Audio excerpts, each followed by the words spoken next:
So now that the rain stopped and we left you guys with our closure on the video that you've seen, we're still here at Lake Eufaula campground.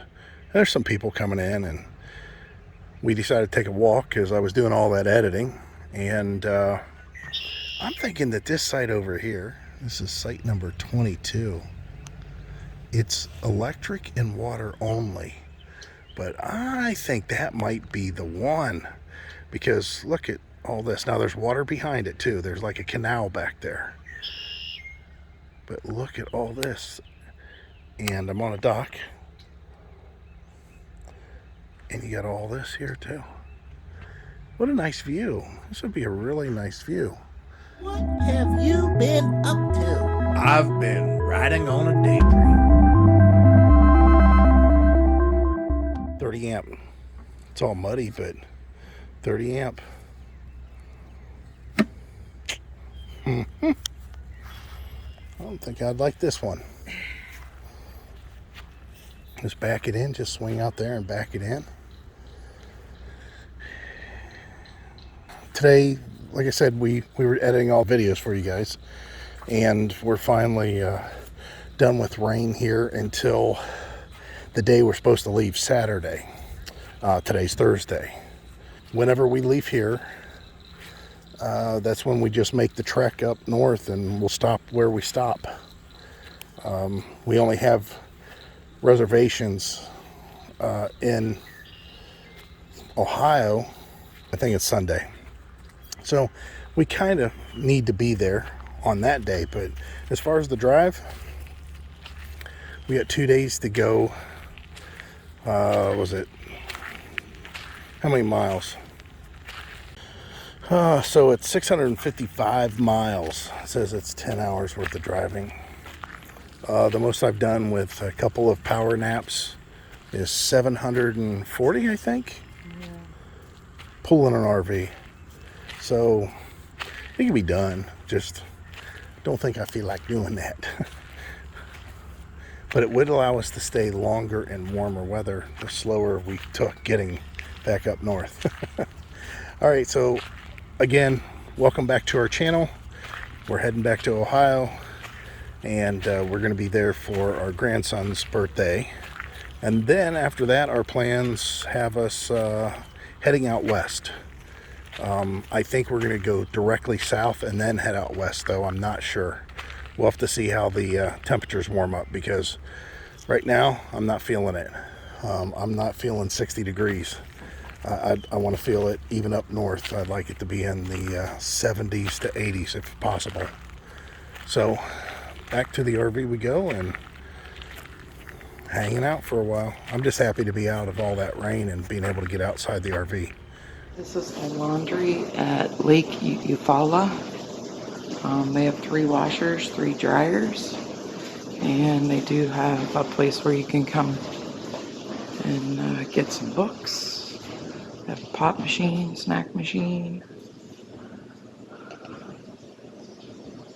things to do for on the rainy day. So this is it. It's clean, and it's not far from our campsite, which makes it totally nice. I was just talking to the owner's daughter and son-in-law about us leaving today, and they thanked me for calling yesterday about the fence that got taken out by the fifth wheel. They said that in all the years that they've owned this park, they have only had 2 accidents. And the 2 accidents were right here. This fence getting taken out. And it just so happens that fence getting taken out was by the same person yesterday. So he's taken that fence out twice. We are heading out of here. We're heading out early. We have tonight. We could stay tonight and leave tomorrow. There's rain moving up through the states that we're going to travel, and if we just get a little bit out there, we should be able to beat it. Not that we're rushing or anything, but we are rushing a little bit. I don't know what time it is right now, do you? No. Yeah. 10 maybe? Yeah, it's not very late. HEIDI went and did laundry this morning. Yeah, it's 10:30. I was updating the GPS in the truck. We had to do that. And, yeah, I think we're pretty much ready. So I gotta go outside and watch this slide come in from outside because there's so much crap on the roof from the rain, and we're underneath these pine trees. I want to make sure nothing gets rolled up into the awning that shouldn't. HEIDI being a little bit on the shorter side, she could tell me if something's getting rolled up in there, but she wouldn't be able to do much about it. In the meantime, we're also flushing the black tank, and this is a dirty site when it rains. We could have put out a mat or something, which we had sort of. I'm just wiping off my feet. But yeah, then the mat would be dirty. So we're going to head out of here and just start heading north. We don't have to be there till Sunday, right? Yeah, I think so. Yeah, I think our check-in's on Sunday, and we are literally, this is Friday. So we're just going to take our good old time, or not. Maybe I'll drive all the way up, and then we'll figure out if we can find a spot there. Yeah, let's see what's going on here. There's water up there, you see that? That's always nice.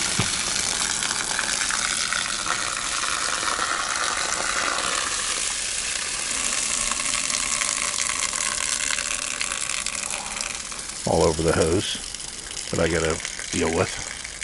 But there's some pine needles. Can you see those? You see that bark already? Yeah.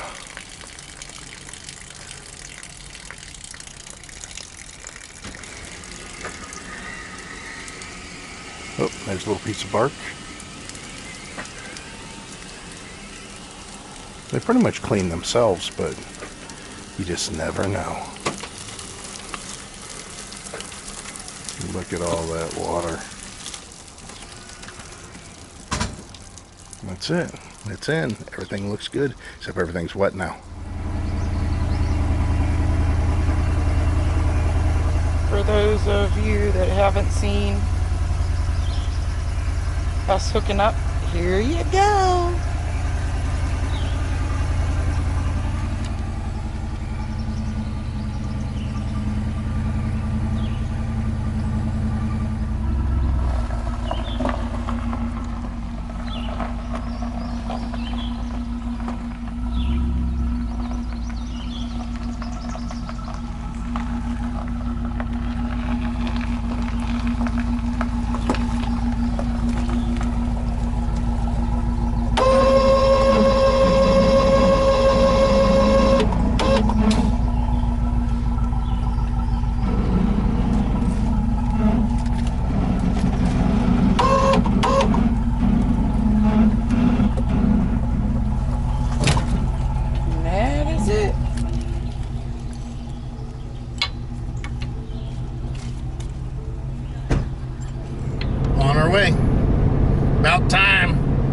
Actually, it's still early.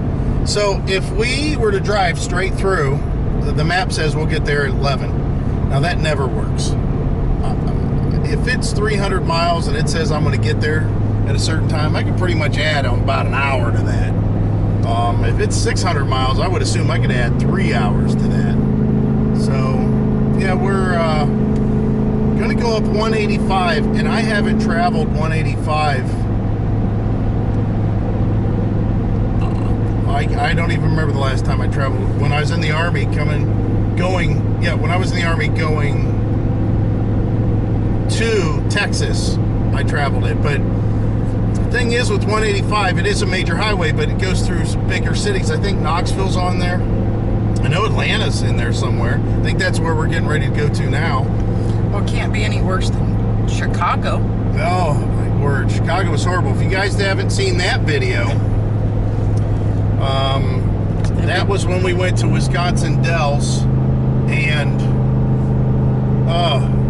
I've never seen a highway that they, by design, this isn't like there's construction going on and they have to do this this went from like 6 lanes to an off-ramp that we had to take, and there was 2 lanes that on this off-ramp that all of a sudden went to 1 lane, that then went to 2 lanes and a toll plaza that was closed, that hadn't been in service forever, it looked like. So there was two lanes out of there.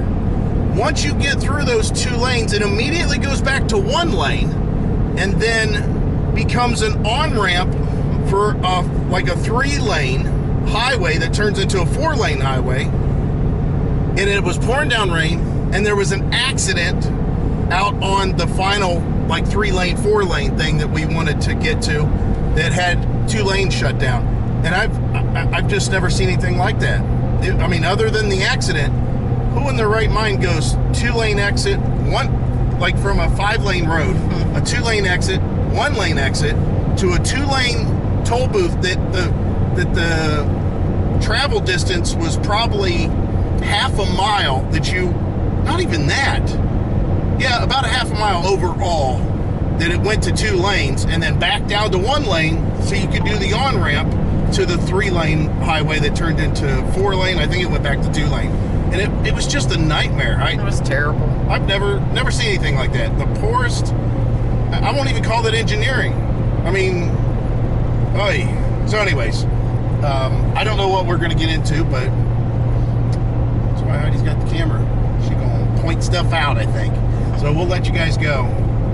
Pick it up later. There you go. So we're we are doing the, what do they call that? Oh. The Atlanta Shuffle. Yeah, the Atlanta Shuffle. That's what we're going to call it. And the roads are not too good. Yeah, this is and it's a parking lot. And this is the bypass. Should have went through the city. Could have had some scenery. So, we got a few miles I got to get over, within a few miles, and we'll be on North 75. But yeah, this is not still Chicago's worse. Yeah, for sure. Oh, this is pretty bad though. Yeah, I can't imagine. Like I said, Chicago still, I didn't like Chicago. I still think it was dumb. This is just busy, but they had some dumb roads going on there. You want to get over? Well, I do, but this guy is awful close to me. Just put your turn signal on. Oh, never mind. Yeah. And we're all pretty much stopping again. Which is funny. That guy had the last hour to get over. Sheesh. So, yeah, 20. Exit 20 is the deal. We got this 2.2 miles. Got to avoid all that and then get on something else all congested. Look, we're stopped. Yeah.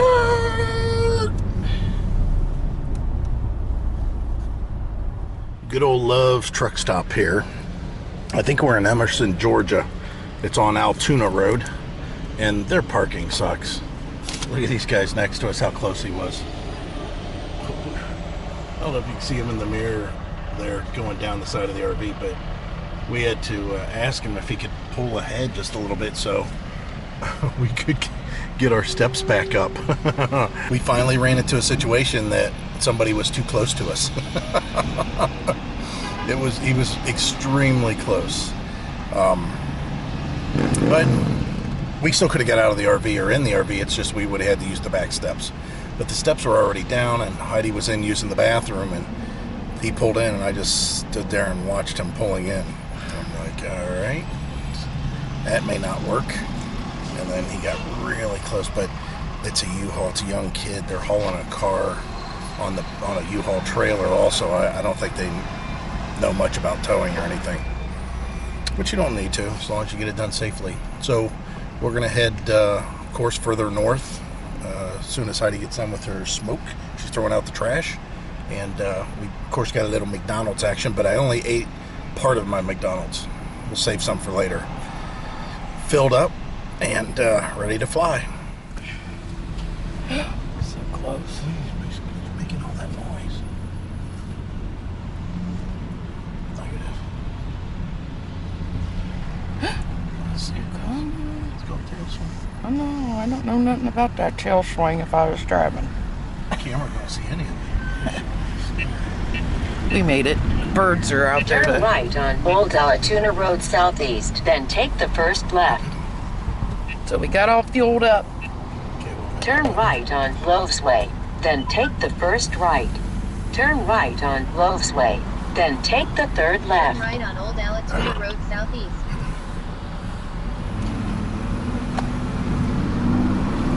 It's a busy Loves. In a quarter of a mile, turn left I-75 north. And we're off.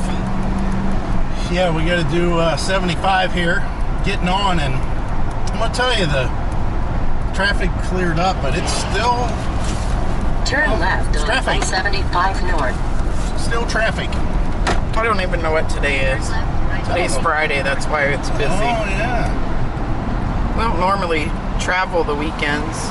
There for a while we were only traveling on Thursdays. And Traveling on Thursdays. Sunday evenings. Sunday evenings. So, the McDonald's there was good. It was hot. Hot, very hot.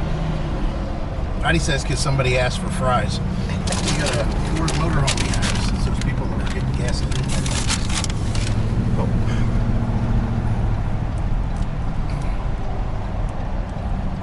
Is that a yellow? It's caution, yeah.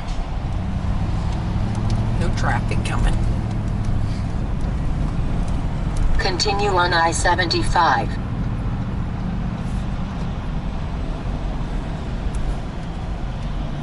Could have let us in front of you. That's all right. Oh well. So, how much further we're going to drive? I don't know. But that's what we're doing. We're going to drive. Look at the traffic already. It's not, oh, I Yeah. guess it's not too bad. It was actually almost standstill. I looked up whenever we stopped. Yeah, It right. was, it's definitely lit up since then. Yeah, right. It's a little after 4 on Friday, so.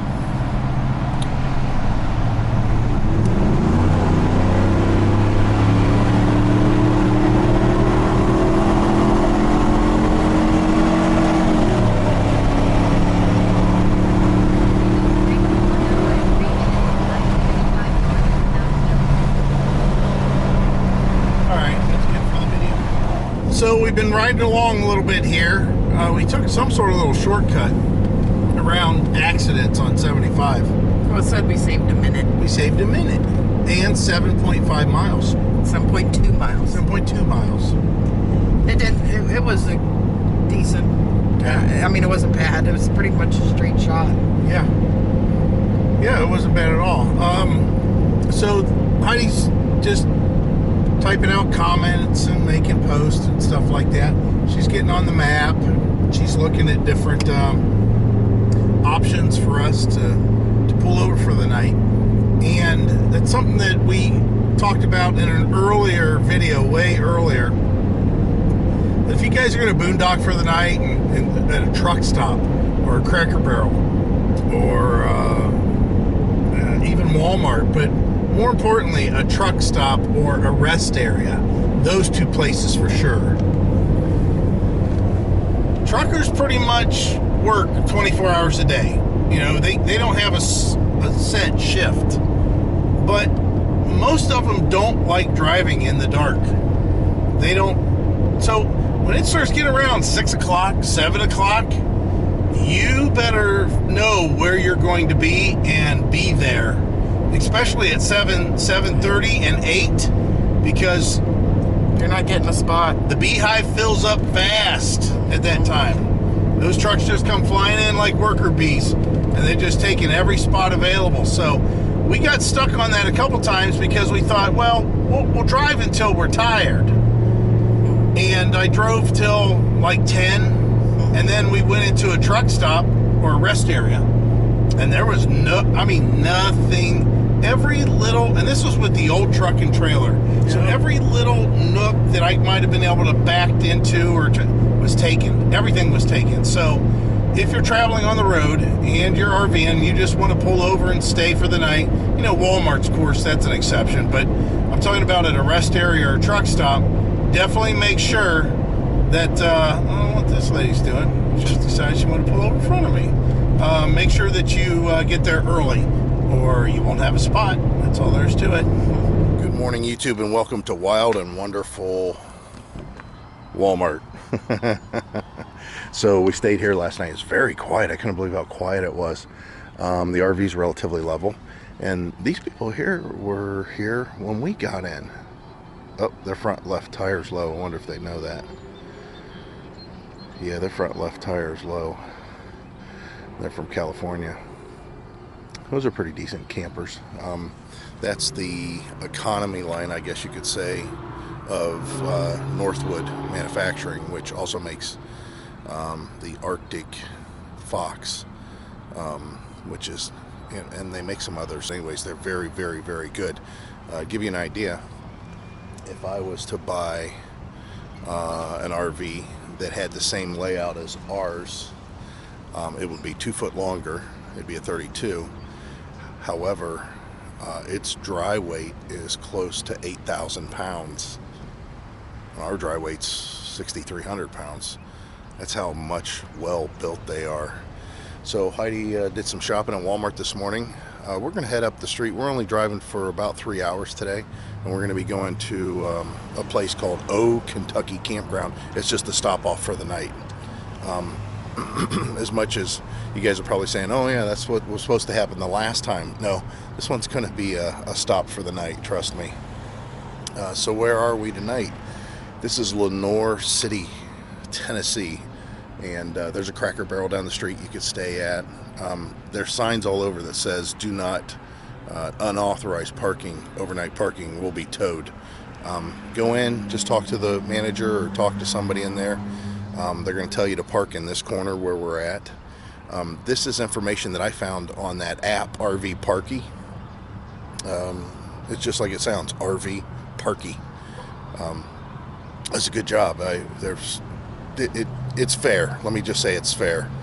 It's free, so why not? But yeah, we're going to head out and maybe find some breakfast, I think. Here we are, Kentucky Campground, and it's right off of 75. There's a car wash there. Of course, you could do your truck, but not the RV. Just past that's a Mexican restaurant. Looks like it might be within walking distance, I think, if we cut through. And then there's a gas station that's pretty friendly.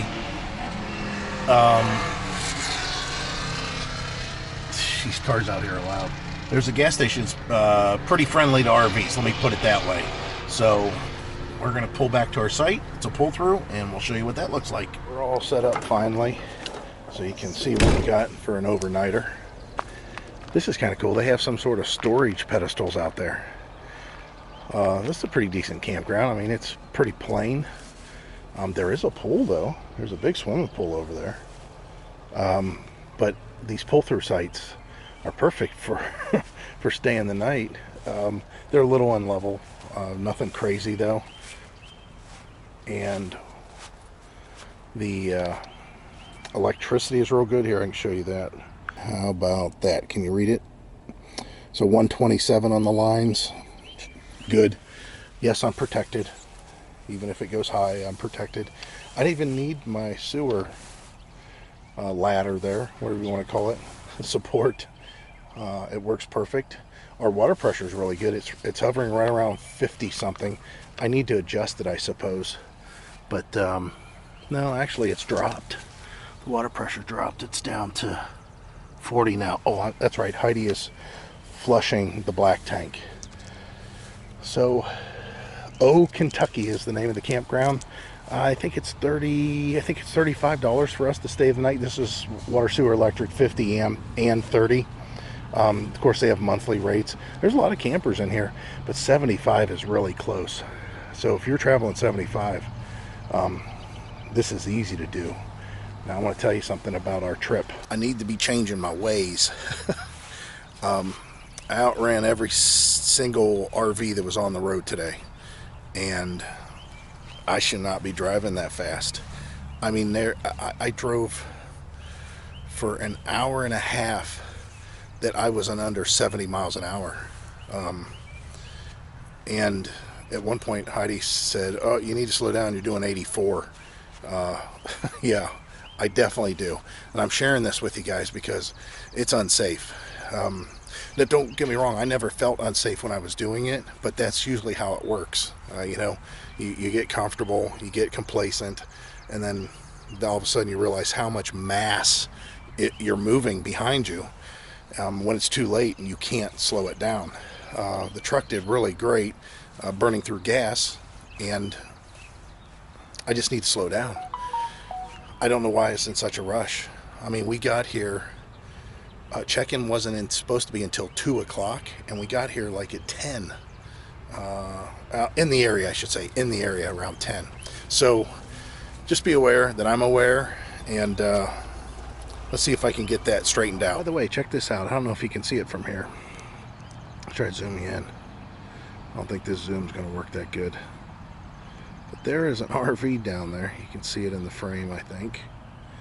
But not this reflection, but at the end of the reflection, a couple sites down, he's got the whole side of his RV covered in decals. That's pretty cool. I'll have to go down and read what they are. I forgot to give you one more update thing, and that's the internet. I always seem to do that for you guys. This is our T-Mobile. Nothing shows me that it's bad. It shows it should be pretty good. Oh yeah. So our downloads are only 270. I think that's pretty good. 280. Now this speed test isn't 100% accurate, but it's pretty darn good. It does a good job. And then the upload speeds, pretty normal. We're 18, 19. That's okay. That's not bad. So now what we'll do is we'll see with the AT&T, my favorite in the world, wireless is, because that thing has been cool. It's been doing such a good job. And hey, it's no lie, guys. I mean, I'm talking about this because it works. I mean, that's the whole thing. I would not tell you anything about this if it didn't work. And there's so many people that are struggling with their internet. I'm not sure why when something like this is out there and it's working. So here, we'll go ahead and check to see what this does. I have no idea. All I did was throw it up in the window again. I don't have my big antenna out there or anything like that. So this is the first time I ran it, so we'll get an idea. Nothing crazy. I can easily watch all the Roku I want on that. If you're around 6 or 7, you should be fine.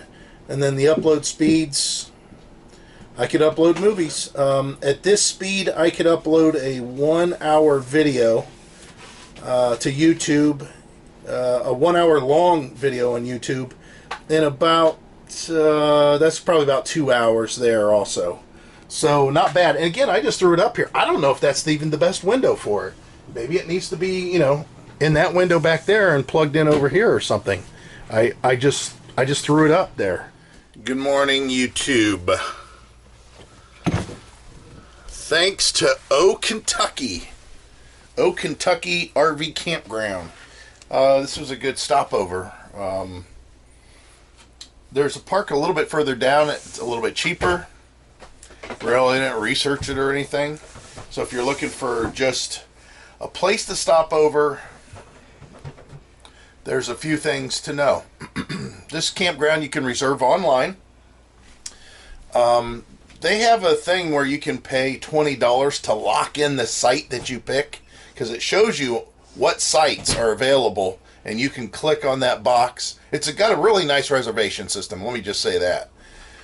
But they don't guarantee that site necessarily. They'll guarantee you the type of site that you have requested, or that you basically requested, but they won't guarantee an exact site. Well, I picked this site, we got here, and this is the site they gave us, so I don't know what to say about that. It wasn't worth $20, which is more than 3/4 the price of the stay, just to lock in the price. Actually, it's half the price of the stay to lock in the price. What else? The water pressure is good here, very good. Not only that, but the water's clean here. It's very clean. Now, we've been down south for so long in Florida. I mean, of course, Ohio, we always had decent water. We're getting back up into that part of the country that, water's pretty good. Don't know. All I know is the water's very clean here. Campground did fill up a little bit more. We have campers on both sides of us now, but very quiet still. The electricity is extremely good here, which I think I mentioned. But as far as the options that I was going to mention, you have this campground. There's one just down the street, just barely down the street. You can probably see it from here, I'm sure. But if you don't want to do that, you can boondock also. There is a Cracker Barrel here, and there is also a Walmart here that is in the opposite direction, and you could stay the night there, I'm sure. Of course, check with the managers of the stores. So this is just a one stop. I'll tell you, we got here early enough. We really, really relaxed. As far as, hey, we're here. Let's just kick back. I don't know. Did we get out a little bit too much, or is it okay? No, it's good. Okay. So it's 8 o'clock. Heidi got up earlier than I did. I think I got up around 7:20-ish. And Heidi got up at what? About 6:10 or something like that. Oh, she got up a lot earlier than I did. So we're going to head out of here and head to our next destination. Now, I'll let you know right off the top of my head, I got a problem with the next destination. It has nothing to do with the location at all. Other than the location is kind of remote. Very remote. I think it's like 15 miles to the closest anything to buy anything. Talking about groceries and stuff. But more importantly, it has nothing to do with the site. It has to do with the location, and it's Ohio, and we have the S word in the forecast on Wednesday. Today is Monday? Sunday, sorry. Sunday. So a couple days that it seems to be pretty decent there, and then I can't believe it. It's talking about the S word. And I swore we were not going to see the S word this year. This would be the first year in 30 years, longer. Yeah. 40 years, something like that I was not going to see the S word. So maybe the forecasters have it wrong. But we're just going to have to deal with it. Yeah. So let's get packed up and headed out. The truck, of course, is hooked up. I just have to do the weight distribution bars. We have to move some stuff, very little around. I never got the computer out or anything. And we just watched movies and stuff all night. That's pretty much it. I slept pretty good. Yeah, I slept good too. But it's time to go, so we'll pick this up in a minute. All right, so I'm going to try to do this with one hand. This is something that I haven't showed you guys in a while. It's just the truck towing in general. What I like to do is run it in manual mode. If you see there, the M is lit up at the bottom of the screen. And I can control what gear I'm in. Like right now, I'm in 7. Okay, so let's go ahead and with my right hand. There, I went all the way up to 9. I can bounce around here. Let's go to 10. Hey, let's go back to 9. I mean, it'll lock in. It'll hold that gear. Now, if I do something that gets me really in a bind, the truck won't allow it. Like, I can't put it down into 1 right now. I couldn't put it down into even 5, I don't think. Maybe. But I'm finding that this is probably the best way to drive this. I'm going to try to get around this car here. And we're going up a little hill, so I'll drop it down to 8. You can see the gas mileage though. That's over 9,592 miles of mixed driving, 8.4 miles per gallon. We were at 8.6, but since this last little leg, I've been really running this thing pretty hard. You can see I'm at 70 here. The truck does good at 70 though. That's the whole thing. Everything feels really comfortable at 70. Went down a little bit of a hill, so I went ahead and dropped it over to 9. Now, as far as the road itself and the elevations, that's the only other thing I want to show you here. So, if you look with this GPS, now this GPS isn't perfect. You guys seen that in one video that they routed us down that dirt road. If you look at the GPS, I don't know how much glare is on the screen or anything like that, but on the right-hand side is an option that you can pull up. And basically, it's going to tell me what the elevation is. Like right now, it's telling me I'm going up a little bit of a hill, and then you can see that it drops down. Now, if your trip is a shorter trip, if you want to add stops, this graph would be much more clearer as far as where the ups and downs happen. Let me put it that way. That's the best way I can describe it. So, what do I mean by that? If we're coming up to, like you see now, a dip in the graph. If you look at the dip in the graph, it matches the dip that we're doing out here. We're starting down a hill. Looks like there's still a little bit of elevation that's coming up in front of us, and then we're going down a big hill. Well, if the map was shorter, you know, it would spread that same up and down further out, and you would see it even more clearly. Of course, you know, we have a little bit, 100 miles or so to go, so it's not doing that. But this GPS is a tool, and it's just like anything else. Just because you have a really good wrench doesn't mean it's going to hold the bolt, and it could slip, and you could bust some knuckles. Well, it's the same with GPS. It's a great tool, but you still have to make sure you don't bust your knuckles, and in this case, get routed down a dirt road like we did, which was really dumb on our part, but I just thought I'd bring it up. And as far as the truck and its performance, a lot of you guys always like to keep, hear that, keep an eye on it, talk about it, which I do too, but it's really kind of uneventful, and I'm finding that I'm driving at 70 so much more than I did with the old truck that I would even think of. And I don't know, at some point Heidi's going to make me do a gas mileage thing and see what would happen if we just drove at 62 miles an hour instead of 70 to 74 miles an hour the whole way, because obviously I'm assuming our gas mileage would be much, much, much better. What do you think? For sure. Yeah, Heidi knows it. I think I know it too. I don't know, it's flow of traffic, it's easy, I've always driven fast, so I feel comfortable driving fast. Kind of reminds me of Dale Earnhardt, his race that he got in his accident. I don't think I've ever seen that guy block for another driver so that other driver could win. So one of his teammates, I think it was Waltrip at the time, was leading, and he was jockeying back and forth, kind of blocking. That's not his strategy. That's not his strong point, is blocking. It's, if he did, it's for him to win. It's for him to stay ahead.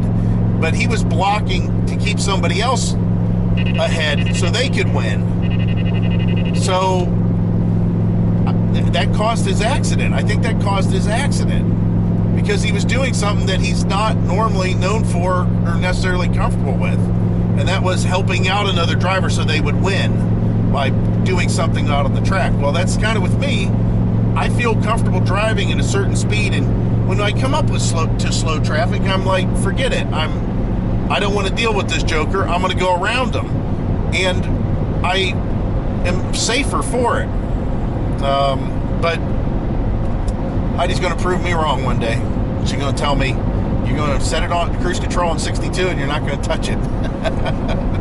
But we're on our way. And again, anything that we talk about as far as products, I've said this 1,000 times, we have a link to our Amazon store, I guess you could say. You can go check that out and it'll tell you if it's good or not.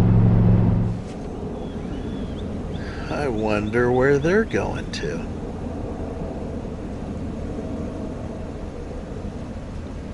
It's funny, it looks like they're hardly moving. We are not moving. We're at the Blue Beacon because I don't know if you can see the hood of the truck, but it's pretty bad. And the RV's kind of the same way. There was a weird accident that was just in the opposite lane of travel that we just came on 75 from this exit. So going the other way, the traffic's backed up forever. And there was a whole bunch of cruisers, and there looked to be none other cars involved, like an accident, unless there was a car that went off the road or something. But everybody was just standing around with their lights on, and they had traffic blocked off and a whole bunch of the lane blocked off. So I don't know if there's a crime scene thing going on or what. So this Blue Beacon looks like we might get through relatively quick. That's nice. Yeah, we're filthy. The truck's filthy. The RV's filthy. We haven't had it washed other than the rain. Whenever we did, we've been in Ormond Beach. We were at the beach for all that time. Prior to that, I mean, it's just, so the rain did wash off a lot of the salt, but it's funny, like the ratchet strap that I have in the back that holds our leveling wood, I guess you could say, blocks that we climb up on. It's rusted. That thing's already rusted. Yeah, that accident wasn't very good because airlift had just left there. That's why they had so much of the highway blocked off. Yeah. Well, that makes sense. Yeah. Oh, well. It happens. Gotta drive careful. Yes, you do. So, this is what we need to do. We like Blue Beacon. We've had good luck with Blue Beacon. Every Blue Beacon we've been to, we've had good luck. I mean, at first I was very scared. I thought, man, they're gonna, have their pressure washer so strong it's just gonna blow all the decals off the RV. Ron, hey, how you doing, guys? Ron and Julie at RJ's Adventures. He was a truck driver for years, and he said that they could, the pressure was strong, and he's seen or had heard of decals getting blown off of trailers. Luckily, we've never seen that. We haven't seen any of that, and they seem to be pretty cautious. They ask us, like I've said in the past, we'll tell them it's okay to do a brush on the truck. We don't have a problem with that. Of course, it's okay to do a brush on the RV. And as far as the wheel cleaner, they won't offer us the wheel cleaner because it's too strong of a material, and it'll eat the clear coat eventually off, which I agree. The other thing is the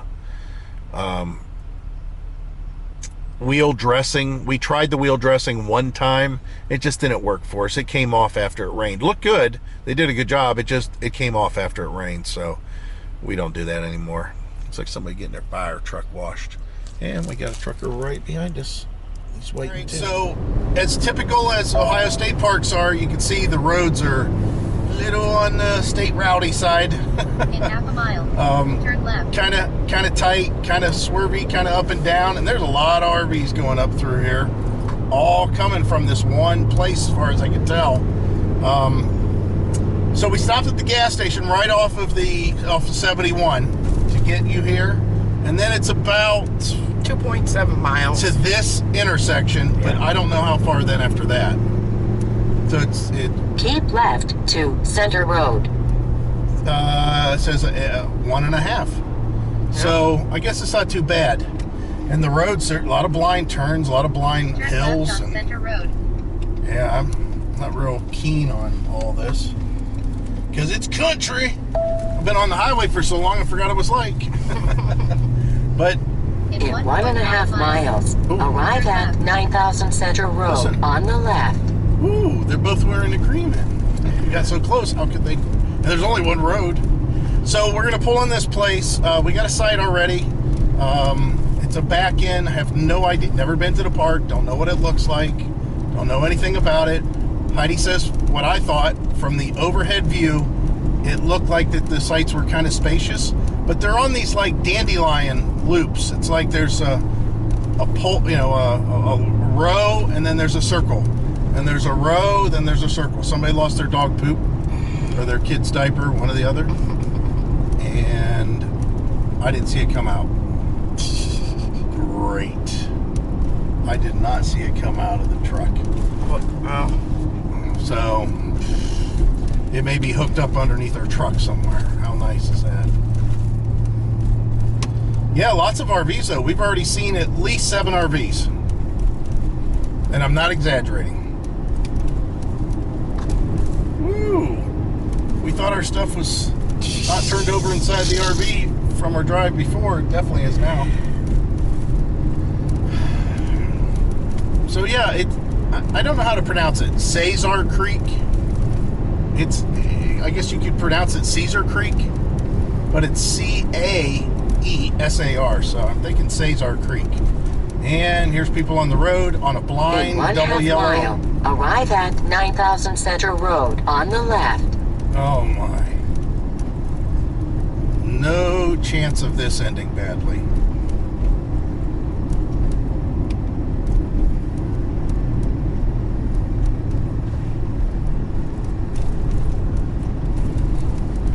That is not smart. You don't ride bikes in the opposite direction of travel. And you definitely don't do it on this freaking road. Turn left. It's not bike friendly, Yeah, this isn't bike. I would never ride a bike. especially little kids. Yeah. Of course, that's just our personal opinion. Yes, it is. You do whatever you want, parents. Darwinism. In 400 feet, arrive at 9000 Center Road on the left. So, our campground is on the left. Go figure that out. In 700 feet, you'll arrive at 7 p.m. Stay at Caesar Creek State Park. That's funny. That's a Google Map thing that goes into Waze, which I think is kind of funny. So check in. I'm assuming I pull up to the window. This is what we've always done at every park. God, this park looks real familiar. They must have done all the Ohio parks the You've same way. arrived at your destination. All right, I'm gonna take a pause for now Yeah. till we get to our site. Yeah, let's see what happens here. So here we are, and the internet's slow enough that I had to put the antenna up. I mean, it's pretty rural out here, but as soon as I put the antenna up, the speeds jumped right up. So I'll show you that in a little bit. We did hook up all of the water system. This is an extra long hose, but it's a thicker, bigger hose, so I thought we'd stick with it. We're currently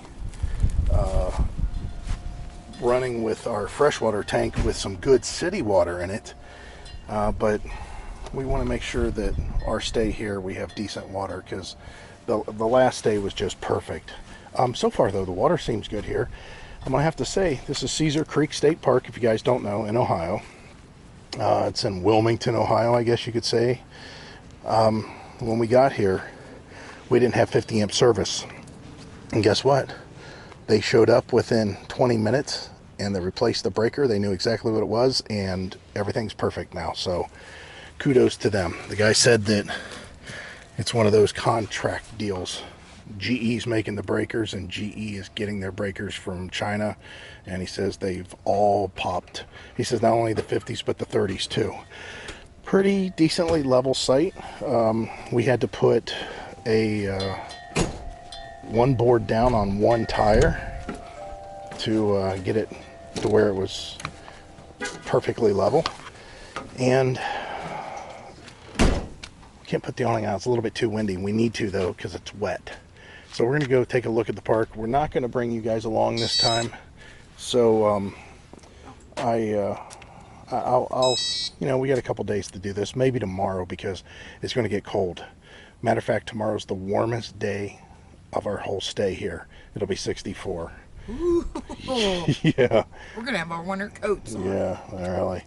So we're gonna take off and go take a look at the park, and then we'll come back a little bit later. There is a big long trail that goes for a long ways, but I don't know if we're gonna do that. Did we already do a good morning? No. All right. Good morning, YouTube. Our first night back in Ohio. Chilly. It's cold, and it's even. These are the warm days. Tomorrow the high is going to be 50 something, 55, and then the next day the high is really cold and snow. They're saying snow. I don't know if that's going to be the case or not. So we just got back from the bike ride that we did covering the park, which you'll see that in a future video if you haven't already seen it. But we like I love the park. Park's very nice. And like I said in that video, if you guys didn't watch it, this is probably one of the best state parks I've never heard of. I mean, all these years in Ohio, and we like to travel Ohio state parks. So much so that, I mean, our license plates, our personalized plates are for Ohio state parks. We wanted to support Ohio state parks. I never heard of this place. If I would have had any idea, I think we would have come here sooner for sure. But we are a little spoiled on the full hookup, and there's very limited of full hookup here. So we're just kind of biding our time. Our next stop after this is River Trail Creek or something like that. River Creek, no creek. River, because this one's Creek. River Trail Crossing. This one's Caesar Creek State Park, or Cesar Creek State Park. And the next one is River Trail Crossing. And there's a bike trail. I don't know if we're going to be able to do the bike trail if it's going to be this cold. I think it's supposed to warm up. But we had a little bit of a water issue. We should talk about that, I guess. And because a lot of people want to know how's things going with the RV and that. The RV has been spectacular, except for the skylight issue, which I ordered a new skylight. I'm going to install one. I'm not going through warranty. I've mentioned this before. Warranty's not that great. Just find somebody that can work on stuff. The warranty isn't the issue. It's the install. I know. Being properly installed. That's not the issue. The issue is you have to go to the dealer. The dealer has to look at it. The dealer then has to tell you, even though they know that you're bringing it in for, let's say, a skylight in this case. I'm not saying this happened. It didn't. I'm just saying we already know what would happen. If we was to call a dealer, any dealer in the whole country, and say, hey, we have a problem with our skylight. They're going to say, oh yeah, that was a recall item with Forest River. Okay, when can we come in and have the work done? Well, you got to bring in your RV so we can take a look at it. Why? I'm telling you, the skylight's leaking. You know it's a common issue, so much so that it's a recall issue that's done under warranty, but that's what they do. So you have to bring your RV in. When they have an appointment, I'm not talking hypothetically, when they have an appointment available for you, you bring your RV in, you do the whole routine to get it in there, just for them to look at it and say, you know what? We need to get you a skylight. So your appointment wasn't even for them to do the work. It was just for them to look at the RV to tell you what you already know, which I've been in the business with a small engine repair. I understand it's part of the warranty process. You have to verify the complaint. You just can't take the customer's word for it. You never take the customer's word for it.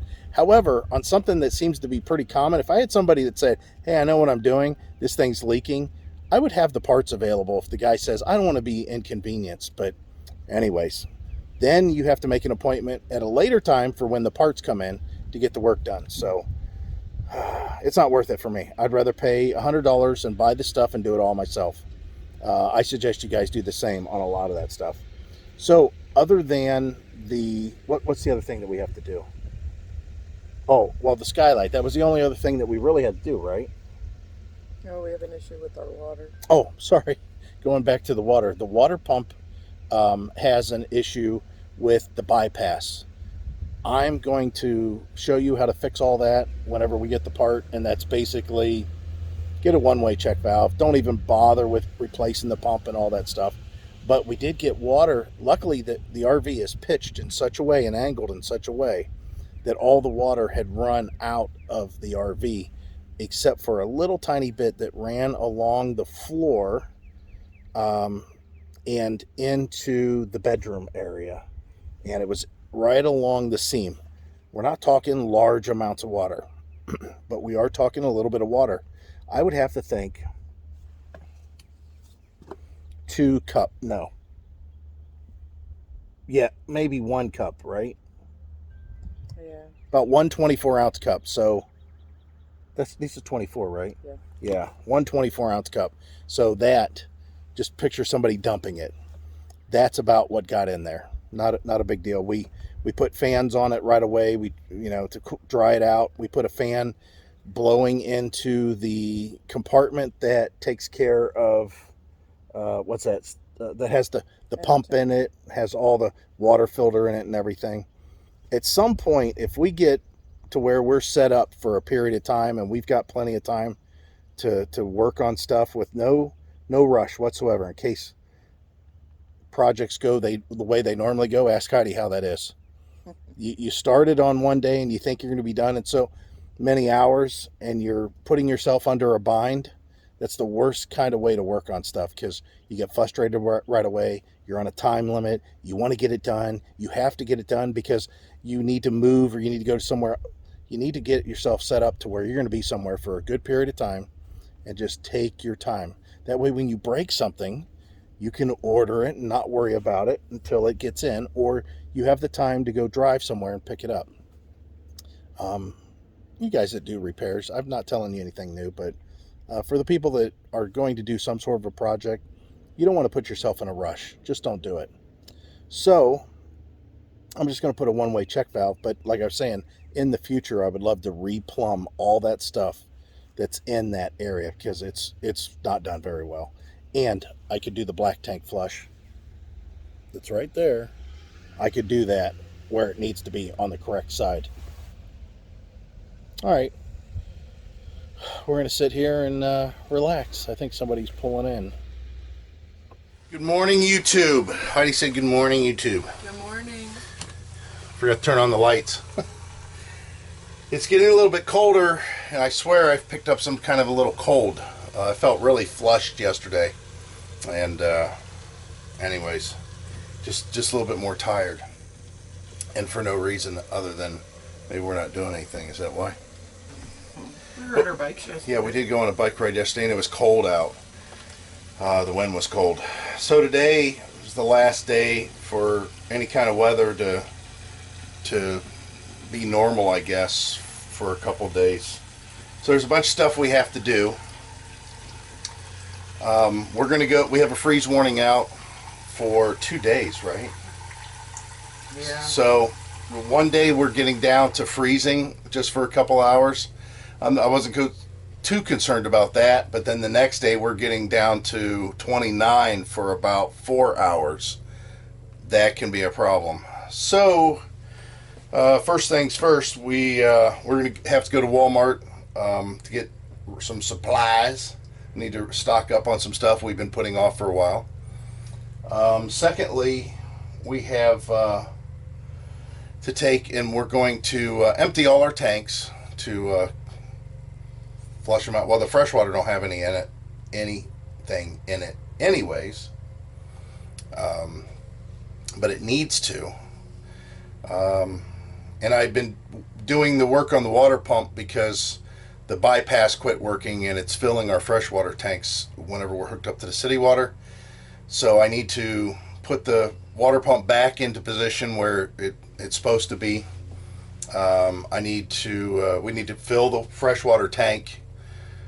We need to then adjust the water pump, because I was messing around with the bypass. I need to adjust that water pump, make sure the pressure is correct. And then while we're out there, we're going to go ahead and just empty our black tank and flush it real well, and then flush our gray tank. And then we're going to do like we always do. We've talked about this in the past. We put about 8 to 10 gallons in our our black water tank to start with, because we like to have a much higher liquid to solid ratio, I guess you could say. So we'll go ahead and put about 8 gallons in there. And then the gray water tank, we'll put probably about 5 gallons in there, maybe a little bit more. And of course the freshwater tank will be full. And then we'll turn on our tank heaters. We'll run our tank heaters. And we're going to have to run our furnace too to some extent, because the tank heaters do a good job, but the furnace, if it runs, that's the only other way it can heat the tanks. That's why we got tank heaters, because if not, you have to run your propane furnace to heat your tanks. Now, I'm going to come up with a hack, I think, how long we keep this RV. At some point, I'm going to come up with a hack that makes it to where I can turn the fan on, just the blower motor for the furnace.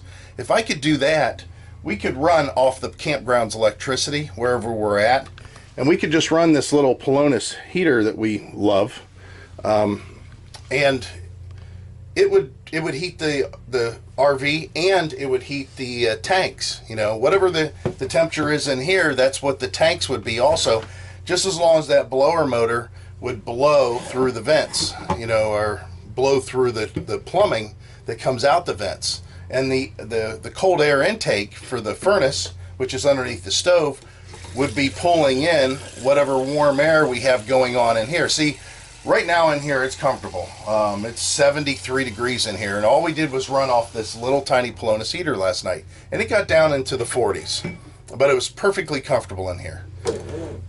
The problem lies is underneath the RV right now, and in the bays, it's cold. It's seen 40 degrees last night, and it's not going to get any warmer down there because you have to blow heat through that ductwork to make it warm. So, or we can turn on the heated tanks, like I said. But we're going to go ahead and do both for this freeze. The other thing I have to do is, the reason we're filling the freshwater tank, I need to bring this is the downfall of having this stuff. There is a negative to that. We have to bring in our filtration system, our triple filters, and we need to bring in our water softener. Those are not to be operated below freezing. I mean, it just doesn't work. That the stuff that they're trying to filter is frozen potentially. And then of course we'll take the hoses we can leave out there. We'll disconnect them. We'll just leave them laying out there most likely. But we need to take all the fittings and everything, the pressure regulator. We need to do, take the stuff that has water in it that could potentially freeze, and bring it in or put it in the back of the truck. It'd be fine in there because the radiant heat that's in there from the cap that's been seeing sun through the windows all day. But we got a little bit to do. Then we have 2 days of basically freezing. So at that point, you'll probably be seeing these videos, because I have a chance to sit down and edit videos. I've been waiting for these cold days. So it's off to Walmart, and we'll pick it up a little bit later. We're in Xenia, Ohio. Or Xenia? No, Xenia. I don't even know how it's pronounced. We hardly ever come down this way. I can't remember, but maybe one time, all years lived in Ohio, that I've been to Dayton. This is outside of Dayton. So, getting back to what I was saying, we're at Walmart, or actually Heidi went into Walmart. I didn't want to go in. First of all, I didn't shave. When you wear the mask and you talk, which I do a lot of talking, the little, it's like Velcro on that mask. You got little stubbles. So the mask is always moving around your face, and it's kind of locked on also in some ways, and my glasses fog up all the time. If I'm going somewhere that I plan on wearing a mask for a while, definitely contacts, because my glasses just fogged up the whole time. It's stupid. No matter what I do, I've done everything. It just, my big fat face fills all that. So all that hot air coming out of this yapping mouth. This is its only escape, I guess, somewhere through here. Anyways, it's only 10 miles away from the campground, so that's not bad. That's good. And there's a Lowe's, there's all kinds of restaurants if you want to get something to eat, which we did. I told Heidi before she went in, I said, "Are you planning on buying any junk food at all in there?" And she says, "No." And I said, "Well, although the food that we just ate is good, I'm just disgusted that I'm eating it. Even when we're ordering it." Heidi Heidi knew what she wanted, and I just stared at the menu the whole time, thinking, I don't want any of this stuff in my body, but I'm hungry, and I know if she goes in shopping and she's hungry, she'll buy, you know, they say don't go shopping hungry. So, I don't know. I hate it. That's all I know. So, very, very nice. The city's very clean.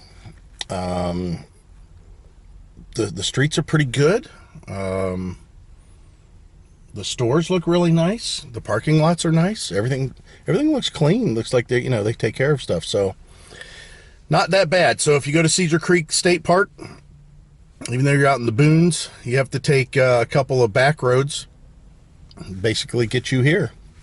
It's about 10 miles away. So, yeah. We'll wait for Heidi to come back and head back to the RV.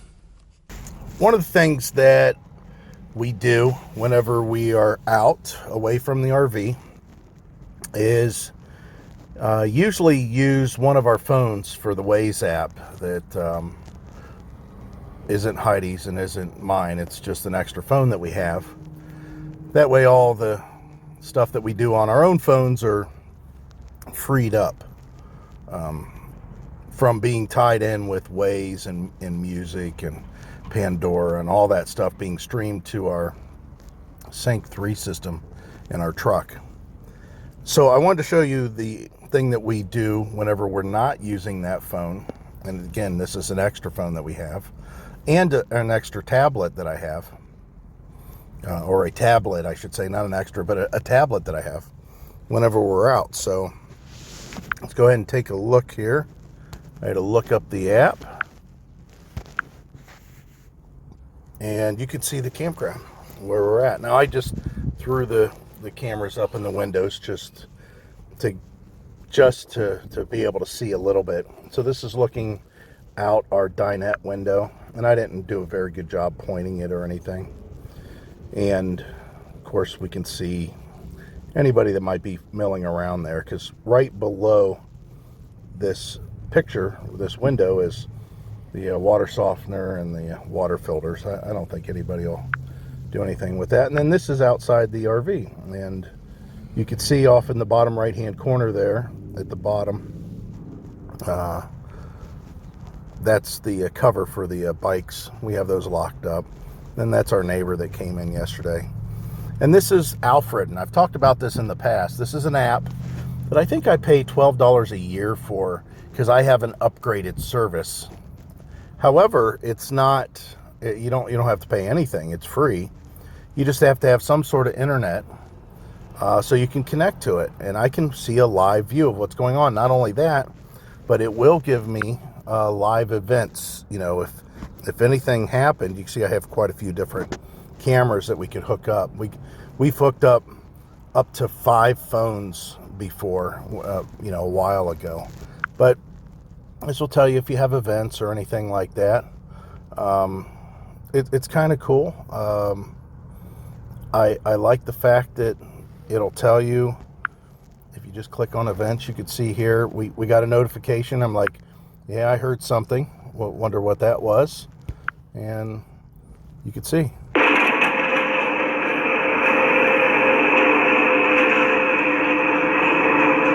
So, if we came back and there was something broken, we would know, hey, the mower guy was there. Maybe that's what happened. But I just wanted to point this out. This is something, like I said, I talked about in the past. Alfred. It's a free app. And the nice thing is you can set it up a lot of different ways for your own personal preference. As far as the sensitivity, you can do it just off sound. You can do it off of motion. You can do both. You can make it high sensitive, low sensitive, all kinds of things. And it will store it. It will store it on the cloud, I guess you could say. And it doesn't use a lot of internet. What this does is basically, if you're not looking at it like we are currently, or if I click on either one of the windows that are showing a picture right now, it's not really using anything. It's recording it, and it's storing it on the phone to some extent, and it's not using up a bunch of space or memory or anything like that. But when I go to click it, at that point it connects. That's when it connects everything. It's just on standby. If something happens, if there's motion or something, it goes back so many, seconds and starts the recording there, and that's where it stores it. But anyways, Alfred, just remember that, Alfred. It's really nice, and you just use an old phone. If you have an old Android phone, see something's happening. Let me see what they're saying is going on. And the tablecloth is blowing in the wind. That's all. But that's motion. And again, if I set the sensitivity differently, it would maybe not pick that up. But just an old phone. And there's other things you could do. Like, if it wasn't for the fact that I have it up in the window with the blind holding the tablet, in this case, I could show you the back side. You can turn the camera around. I'm gonna mute that. Yeah, we'll mute that for a little bit. Because the cameras, if the phone has two cameras, front facing and rear facing, you can switch to those cameras back and forth. So actually, each phone, if you have a front and rear camera, which most do, you have two cameras for each phone you hook up. So if you place it just right, it'll be pretty good. All right, I hashed on along, one of those things that you guys are probably like, I don't care about this stuff, but just wanted to let everybody know this is something you can do, even if you're not an RVer. If you, like when we go to hotel rooms and for the RV show, in the winters, we weren't taking our RV, we were staying in a hotel room. We would leave a phone back and we'd have it turned on and plugged in and connected to the hotel Wi-Fi. And yeah, it would tell us if anybody moved into the room, which never had that happen, thank God, but it could. All right, we'll go back to live action. This is crazy. What's happening? This is stupid. Ohio, you still suck hard. Why are we even here?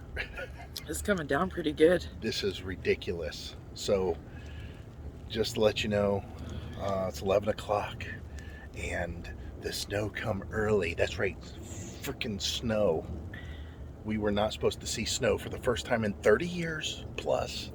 We weren't going to see snow this winter, and guess what? Here it is. Why, oh why? We have our furnace running. We got to clean the steps off. I don't even have a snow brush anymore. We got rid of all that crap. But yeah, here we are. So what do I get to do? Come out here and make sure that our propane tanks are turned on in case we run out of propane in one tank, it'll flip over. All because of frickin' snow. Ridiculous.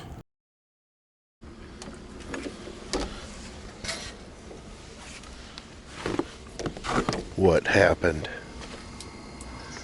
Seriously. What happened? Oh my God. We should have never come up. I do not want to see this crap. Oh my God.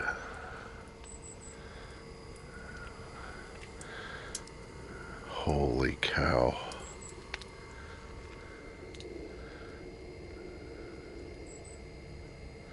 Wonder if they know their water filter don't work below 30 degrees.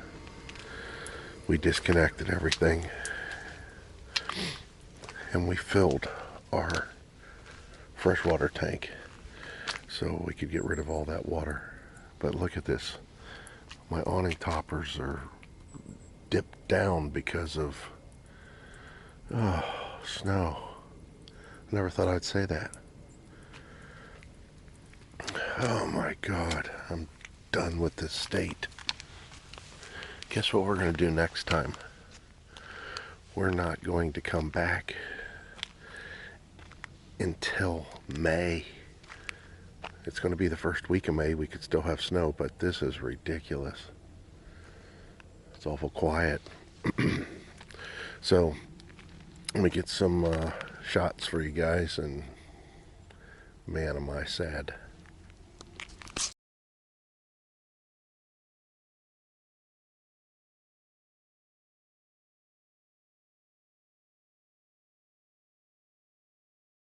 So the thing is, we still have some cold weather.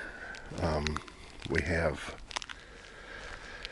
today, which isn't supposed to get very warm, and then tonight it's supposed to get down to where it's in the 30s again, the low 30s.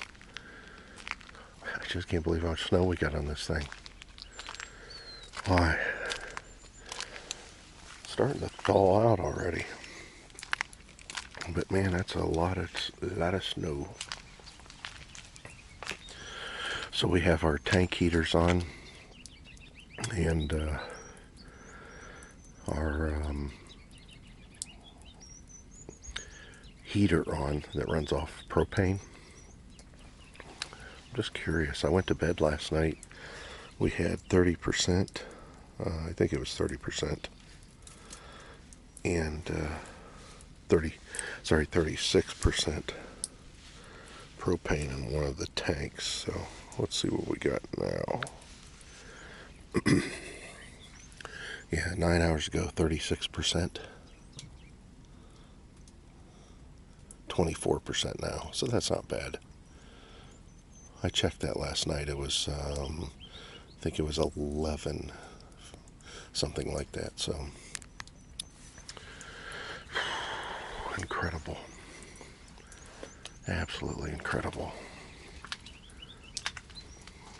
Ohio sucks, but I am rebelling. Look. I'm still not wearing socks. I'm not going to wear socks if I don't have to year round. Oh man, I don't have a snow brush. I don't have a snow brush in the truck. All we have is a broom. Oy. Alright, let's look back here even. Our wind chimes are covered. Look how much snow is back here. I don't know how deep that is. Here.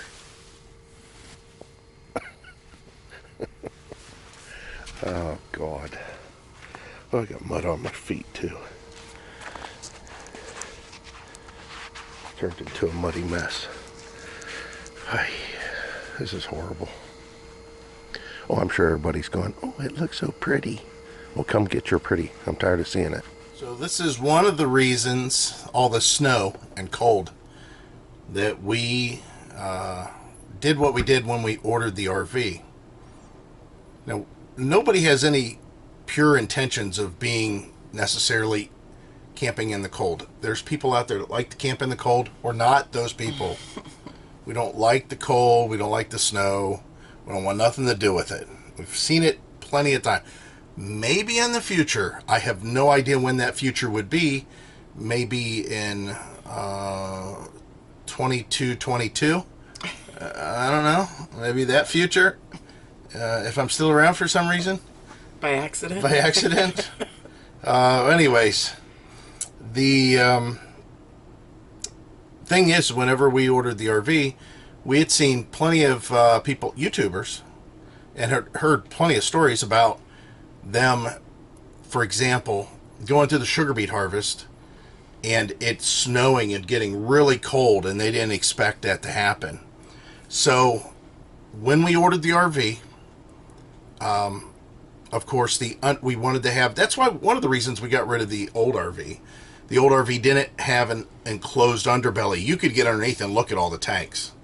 It would have taken a lot to enclose all that, but this one has an enclosed underbelly with, and when they enclose them, there's nothing special with a lot of them. Some of them are nice, but like in this case, this one's pretty good. It's a coroplast, and then they have a radiant barrier that's on top of the coroplast. So basically, they have a thing of plastic that has an air gap in it, and then they have Reflectix that has, of course, air gap in it too, and that helps. The way that the basement area, I guess you could call it, or the underside is enclosed, or I should say, the way the underside is heated, let's say it that way, is the tubing, the flexible tubing that runs to the vents in the floor of the RV. they run throughout and close to the tanks, and the heat is supposed to kind of transfer that way and keep everything warm down there. Now, can you imagine trying to keep your body warm with just something that runs close to you that has heat in it, and you can feel the heat off of it instead of having heat blow on you? That can only work so well. The other thing is if you don't use the gas furnace, the propane furnace, you won't heat that underside. A lot of people don't realize that. They have a underbelly that's heated in a similar manner. Some of them may actually be open and have a vent that opens into the bay underneath to heat it. But then they don't want to run their propane to burn their propane up. So they run, like we do, a little ceramic heater that plugs in the wall. You know, you've already paid for the electricity basically at the campsite. Why not use it? I get it. And then, like in our case, we have that chill chaser thing that's in the bedroom that, who knows, sometimes it works, sometimes it doesn't work. I've never been impressed with it, only a couple times. Like right now, it's keeping it warm in here. But knowing that that's the only way those tanks could get heated, we opted, when we ordered the RV, for the heated pads that run off 12 volt that will heat the tanks only to a certain amount. I mean, they don't, don't expect those tanks to be like toasty warm. They can only do so much. And then we also have their little pads that are on the pipe, the discharge pipes that come out of the tanks right before they come out underneath the RV, where the dump valve is, where the valves are, I should say. Those pipes are heated with their own individual pads. The freshwater drain, I think, has one. Maybe not. I don't think the freshwater drain does have one. Because that's enclosed. I think that's up in the underbelly. But anyways, I do know that the gray and the black water tank, the discharge pipes coming out of those tanks, have pads on them, so it heats all the water that's in that pipe. And of course, that only works so well too. But we wanted that. We wanted that just in case we got stuck again. The other thing that we did, of course, we looked at the RV and their wall lamination, how well they did as far as insulation and everything. Looked pretty standard, nothing crazy. The roof insulation, of course, that's more for the summertime. There is some thick foam up there. That foam in the center of the roof has got to be that thick, because the arch in the roof, and then of course the ceiling in here is slightly arched, but they don't brag about how thick it is in the middle. It's 4 inches on the edges. The shortest, where it tapers down to, it's 4-inch block foam. So a lot of foam in the roof. We like that. But the other thing that we optioned in to make sure that we have things staying toasty, which is very little, but every little bit helps, is our windows are double pane. All the windows are double pane. And if you literally open a window and look at it, you have the normal glass, and then you have another piece of glass that's just as thick, or maybe even a little bit thicker, that's adhered, that's kind of like welded to the original piece of glass. And it does make a difference. We've noticed a little bit of a difference as far as just looking at the glass itself, where the second piece has been adhered to it. You can see where it stops. It's just in the perimeter that seals up against the seal of the window. So there is just single pane glass that's that you can actually look at, and there's a difference to touch and the way it looks and everything. So I'm glad we got it. Of course, keeping your blinds down will keep it warmer in here, but still, the corner of our slide out for our linen closet, it's a little bit cold, and it's got some moisture that builds up in there. We could easily fix that. Easily. We just pull the wardrobe in. That would take care of all that because then the walls would be in the RV. And it's basically the side wall that does that. Up in the front cap corners, there's a little bit that gets cold up there. Our cap has a wall underneath, from what I remember. There is a wall and a skin, and then it's all laminate up there. Anyways, it's not just a plastic cap thrown over, aluminum frame. There's insulation in there, but it is, an exposed area still. So that's what we did when we purchased the RV, just for days like this and nights like this, because we're going to get real low, below freezing again tonight. But pay attention to that stuff. You could break a lot of stuff, not draining the water, making sure, having your water still hooked up, our water softener, everything. I mean, can you imagine all that stuff out there? That's bad. That's bad all the way around. So we just wanted to touch base on that, and that we knew that we might get into situations like this, that we'd accidentally get caught in the winter, and we still hate it. But that's it. I'm going to edit some video for you, since we're going to be stuck inside for the next couple days, and I see if I can get some video posted for you.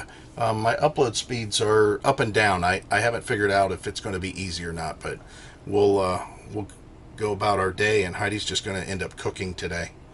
That's about all she's going to end up doing. Cooking, we'll take naps.